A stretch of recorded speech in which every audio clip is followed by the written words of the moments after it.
Assalamualaikum warahmatullahi wabarakatuh.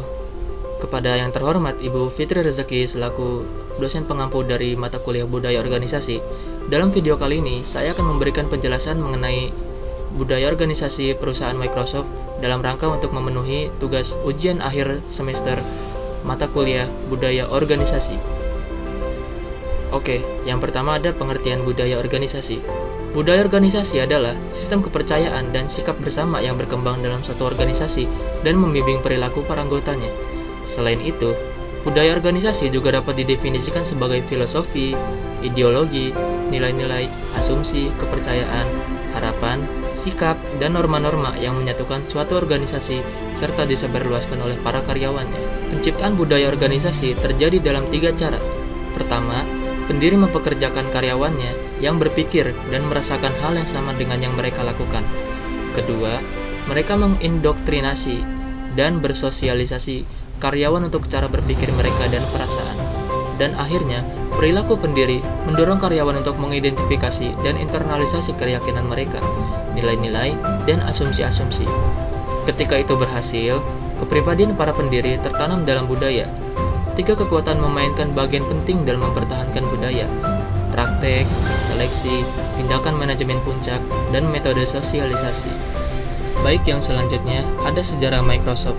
Microsoft Corporation didirikan oleh Bill Gates dan Paul Allen pada tanggal 4 April tahun 1975 yang berkantor pusat di Redmond, Washington, Amerika Serikat. Microsoft adalah sebuah perusahaan perangkat lunak terbesar di dunia dengan lebih dari 50.000 karyawan di berbagai negara hingga Mei 2004. Microsoft mengembangkan, membuat, melisensikan, dan mendukung berbagai jenis produk software untuk berbagai peralatan perkomputeran. Produk yang paling terkenal adalah kelompok sistem operasi Microsoft Windows yang telah ada di mana-mana dalam pasar komputer desktop. Selain itu, juga ada Microsoft Office yang terdiri dari Microsoft Word, Excel, dan PowerPoint. Microsoft juga merupakan salah satu perusahaan paling bernilai di dunia. Microsoft didirikan untuk mengembangkan dan menjual penerjemah BASIC untuk Altair 8800. Perusahaan ini juga berhasil mendominasi pasar sistem operasi komputer pribadi dengan MS-DOS-nya pada pertengahan 1980-an, diikuti dengan jajaran sistem operasi Microsoft Windows. Penawaran umum perdana Microsoft tahun 1986 dan kenaikan tajam harga sahamnya menciptakan 3 miliuner dan 12.000 jutawan di kalangan karyawan. Sejak 1990-an, perusahaan ini semakin terdiversifikasi dari pasar sistem operasi dan telah melakukan sejumlah akuisisi perusahaan. Pada bulan Mei 2011, Microsoft membeli Skype Technologies senilai 8,5 miliar dolar dan menjadi akuisisi termahal sepanjang sejarah Microsoft. Tahun 2012, Microsoft adalah pendominasi pasar sistem operasi PC dan pasar perangkat lunak perkantoran bersama Microsoft Office. Perusahaan ini juga memproduksi serangkaian perangkat lunak untuk desktop dan server, dan aktif di sejumlah bidang seperti pencarian internet atau Bing, industri permainan video, konsol Xbox dan Xbox 360, pasar layanan digital MSN, dan telepon genggam Windows Phone OS.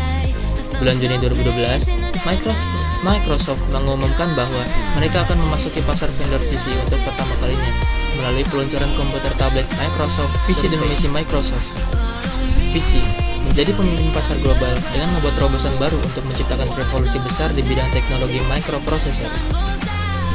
Dan misinya adalah yang pertama, memberikan layanan terbaik dengan memenuhi keinginan pelanggan guna menjaga hubungan baik. Yang kedua, menciptakan suatu layanan dengan memberikan kemudahan dan kenyamanan bagi para penggunanya atau menciptakan lingkungan antar muka.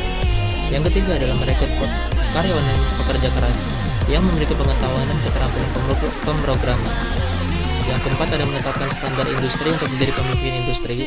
Dan yang terakhir, membuat produk yang berkualitas dengan harga yang murah dan terjangkau. Baik, yang selanjutnya ada budaya organisasi yang diterapkan oleh perusahaan Microsoft. Yang pertama ada work is a place that you do, not just a place you go to. Di Microsoft, bekerja adalah mengenai sesuatu yang kita lakukan, yang kita hasilkan, bukan hanya mengenai tempat kemana kita pergi. Artinya, di Microsoft, Anda boleh bekerja kapanpun dan dimanapun. Yang terpenting adalah hasil dari pekerjaan Anda. Yang kedua ada everybody could speak up. Di Microsoft, anak magang punya suara yang sama dengan karyawan, asalkan mereka memang berkompeten. Yang ketiga ada come as you are and do what you love. Di Microsoft, semua karyawan dibebaskan untuk menjadi dirinya sendiri. Asal mampu menempatkan diri, silakan berangkat ke kantor pakai kaos. Tetapi tentu saja yang seperti ini tidak berlaku saat para Microsofties bertemu dengan konsumen atau partner dari kantor lain. Yang keempat ada hiring a great talent. Microsoft memberikan kesempatan emas kepada para talenta hebat adalah budaya. Kesempatan terbuka ke Microsoft di seluruh dunia. Attracting Gen Y. Program kerja di Microsoft adalah kegiatan yang menarik bagi para generasi Y. Generasi Y atau generasi Y adalah generasi yang lahir antara tahun 1980 hingga 1990-an, yakni generasi yang mulai melek komputer. Microsoft memastikan bahwa apa yang mereka rancang akan menarik dan menantang untuk dilakukan oleh generasi Y. Yang keenam ada Celebration of Success. Microsoft menghargai pencapaian setiap individu. Di sana, selalu ada karyawan yang naik ke atas panggung karena mereka berprestasi. Yang terakhir adalah Flexible Work Style. Kita bekerja dengan Microsoft Office Link, sehingga kita bisa bekerja fleksibel kapan saja dan dari mana saja. Microsoft Office Link adalah sebuah perangkat lunak edisi Enterprise yang bisa digunakan untuk kolaborasi pekerjaan di perkantoran. Sebagai sebuah perusahaan dan sebagai individu, Microsoft memiliki arti integritas, kejujuran, keterbukaan, kesempurnaan pribadi, self-critic konstruktif, terus-menerus perbaikan diri, dan saling menghormati. Microsoft berkomitmen untuk pelanggan dan memiliki gairah yang besar terhadap perkembangan teknologi. Nilai lain yang menonjol selain itu adalah rasa tanggung jawab yang tinggi terhadap pelanggan, pemegang saham, mitra, dan karyawan dengan menghormati komitmen, memberikan hasil, dan berjuang untuk kualitas tertinggi. Microsoft dikenal sebagai contoh learning organization yang murni. Microsoft berpegang pada 5 learning disciplines yang diidentifikasikan oleh Peter Senge, seorang profesor di Massachusetts Institute of Technology dan pengarang buku Fifth Discipline. Kelima disiplin itu digambarkan sebagai dasar dari pekerjaan learning organization, yaitu yang pertama adalah personal mastery atau kemampuan pribadi. Para karyawan diharapkan mengembangkan kapasitas pribadi mereka untuk mencapai tujuan mereka sendiri dan tujuan perusahaan, yang pada gilirannya diatur untuk mendukung usaha pribadi tersebut.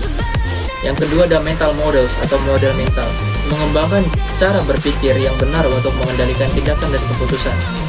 Yang ketiga ada shared vision atau visi bersama, komitmen dari semua anggota terhadap tujuan organisasi dan cara untuk mencapai tujuan tersebut. Yang keempat ada team learning atau pembelajaran kelompok, mengeksploitasi kenyataan bahwa hasil pemikiran kelompok lebih besar ketimbang jumlah total dari pemikiran perorangan. Yang kelima ada system thinking atau pemikiran sistem, di mana bertindak dengan dasar pemahaman bahwa tindakan dan kepuasan tidak dapat berdiri sendiri, tetapi mempunyai implikasi dalam perusahaan secara keseluruhan. Baik, yang terakhir ada kesimpulan. Microsoft mempunyai culture yang sangat tinggi. Segala sesuatunya, mulai dari rekrutmen, pelatihan, promosi, insentif, riset, manajemen, penempatan, bonus, dan lain-lain, diarahkan untuk prestasi, kreativitas, inovasi, dan keunggulan. Setiap pegawai di dalamnya mempunyai kesempatan yang sama untuk berkembang dan promosi, dan imbalan sepenuhnya tergantung pada prestasi karyawan itu sendiri.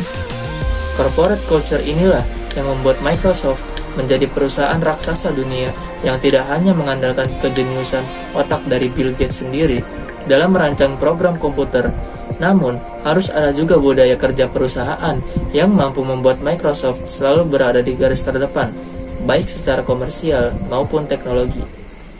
Baik, cukup sampai di sini video tentang pembahasan mengenai budaya organisasi dari perusahaan Microsoft.